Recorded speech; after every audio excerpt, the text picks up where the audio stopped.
12 లక్షలు ఈ సంవత్సరం చేరారు. 52 లక్షలు ఎక్కడ, 12 లక్షలు ఎక్కడ. అంటే దరిదాపు రైతులకి ప్రకృతి విపత్తులు వస్తే దాని నుంచి బయటపడటానికి వచ్చేటువంటి ఆ పంటల బీమా కూడా కార్పొరేట్ కంపెనీలకు ధీమాలాగా మారింది. రైతులకి మాత్రం ధీమాలాగా లేకుండా ఇది పోయింది. చూడండి, వరుసన మార్కెట్ ఫిబ్రవరిలో మార్కెట్ చట్టం, కొత్త చట్టం చేశారు. కొత్త చట్టంలో ఏం చెప్పారంటే, మన దేశవ్యాప్తంగా 24,000 మార్కెట్లు ఉన్నాయి. అవన్నీ ఎందుకు ఉండాలి మనం? అందుట్లో ఎంప్లాయీస్ జీతాలు ఎందుకు ఇవ్వాలా? అవి ఇవ్వటం కుదరదు. నెంబర్ 2, స్పెషలైజ్డ్ మార్కెట్, మిర్చి మార్కెట్, నిమ్మకాయల మార్కెట్, కర్నూలు ఉల్లిపాయల మార్కెట్, ఇలాంటి దేశవ్యాప్తంగా 125 ఉన్నాయి. వాటి నిర్వహణ కూడా మేము చూడం. చెప్పింది ఏంటంటే, అవసరమైన వాళ్ళు, పెద్ద పెద్ద వాళ్ళు మార్కెట్లో వచ్చి వాళ్ళు మార్కెట్లో పెట్టుకుంటారు. ఎల్లకాలం ప్రభుత్వ మార్కెట్లో ఎందుకు రావాలా?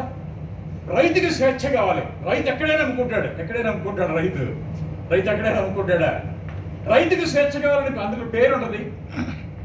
తర్వాత క్లాజులు ఏం పెట్టారంటే, రైతుకి అమ్ముకోవడానికి ఇది కాదు, రైతు ధర. ఈరోజు పత్తి 8,100 ఒక క్వింటా పత్తికి మనకి CCI ప్రకటించింది. ఇప్పుడు ఏమంటున్నారంటే, ఈ 8,100 ధర మాకు కావాలని చెప్పి మీరు స్టాక్ మార్కెట్లో ఆ విధంగా కార్పొరేట్ కంపెనీల దగ్గర మీరు నమోదు చేసుకోండి. ఆ ధర తగ్గితే ఆ కార్పొరేట్ కంపెనీ వాడు మీకు పే చేస్తాడు. ప్రీమియం మీరు కట్టండి కార్పొరేట్ కంపెనీకి, వాడిస్తాడు. ఇది మాకు సంబంధం లేదు. అంటే కనీస మద్దతు ధరలు అనేక పంటలకి, అంటే ఈ ధాన్యాలని రకరకాల పంటలు కేంద్రం కొనటం, కేంద్రం నమోదు చేసుకోవటం, ఆ విధంగా అవన్నీ కూడా పోయి గ్రాడ్యువల్గా కార్పొరేట్ కంపెనీల దగ్గర మీరు ప్రీమియం కట్టుకోండి. ధర తగ్గితే వాడిది బాధ్యత కార్పొరేట్ కంపెనీది. మనం ఎప్పుడు వెళ్ళాలి, ఇది ఎట్లా జరుగుతుందో మనకు తెలియదు.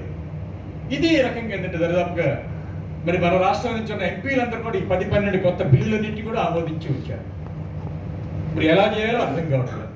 ఇప్పటికే గత 10 ఏళ్ళగా యావరేజ్గా 500 మంది కుర్రాళ్ళు 25-35 సంవత్సరాల మధ్య కుర్రాళ్ళే ఆత్మహత్య చేసుకుంటారు. ధైర్యం, మన పంట వెయ్యాలి కదా, 10 రూపాయలు సంపాదించాలని ధైర్యం, దమ్ము ఉండేది ఆ వయసు. ఇప్పుడు ఏమైంది?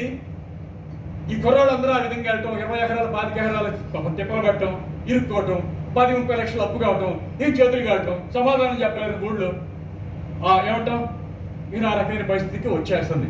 ఇది ఇట్లాంటి వాళ్ళు గత 10 ఏళ్ళగా చూస్తే